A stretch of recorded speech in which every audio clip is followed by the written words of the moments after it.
এবার বিজেপি নেতার চেলাকাঠ দাওয়াই। এই বিজেপি নেতার নাম হচ্ছে কাশেম আলী। রিগিং করতে এলে চেলাকাঠ দেওয়াই। কি বলছেন দেখি।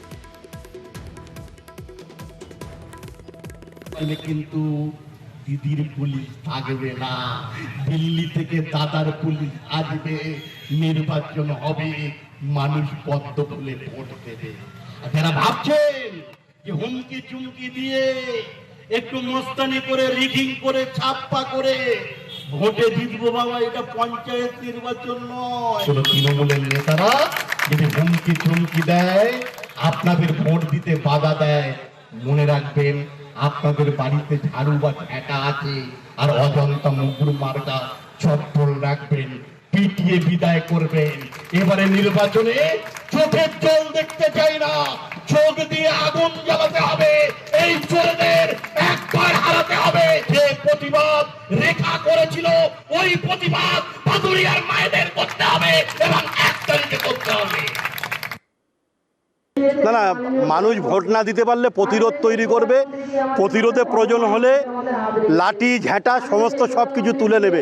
গত পঞ্চায়েত নির্বাচনে তৃণমূল যেভাবে সন্ত্রাস করেছে, আমাদের কর্মীরা রক্তাক্ত হয়েছে, আমাদের কর্মীরা খুন হয়েছে, আমরা তো তাদের মুখে মিষ্টি তুলে দেব না। এবারে প্রতিরোধ হবে।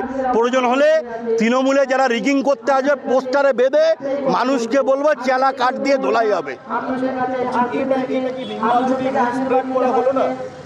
কি রুলস ব্রেক করা হলো? আপনি আমাদের চোখের সামনে কর্মীরা খুন হবে, আমাদের মেনে নিতে হবে। আইন তো সবার জন্য সমান।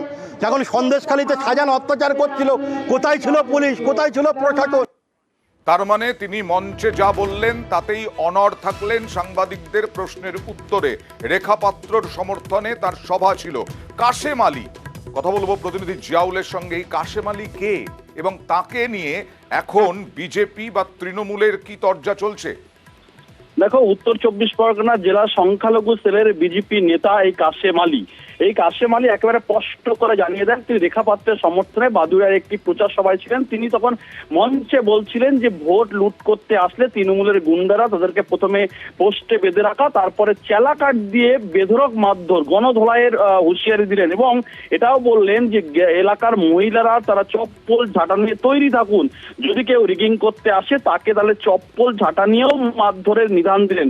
এবং এ নিয়ে রাজনৈতিক তরজা শুরু হয়েছে। ইতিমধ্যেই এই বিজেপি নেতা যেভাবে তৃণমূল কর্মী বা নেতাদেরকে যেভাবে এর আগেও দেখা গেছে পঞ্চায়েতে রিগিং হয়েছে, সেটাই তিনি উল্লেখ করলেন যে পঞ্চায়েতে রিগিং হলেও এবারে কিন্তু লোকসভায় রিগিং হওয়ার জায়গা নেই। তার কারণ দিদির পুলিশ থাকবে না, থাকবে হচ্ছে দাদার পুলিশ।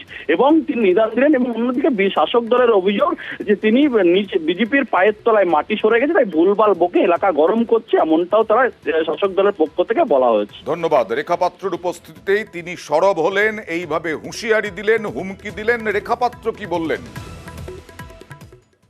দেখুন, এতদিন তৃণমূল নেতারা আজকের গুন্ডা বাহিনী দিয়ে সাধারণ মানুষের উপর অত্যাচার করেছে, ল্যাম্পপোস্টে বেঁধে মেরেছে, সে বিষয়ে আইন কিছু করেনি।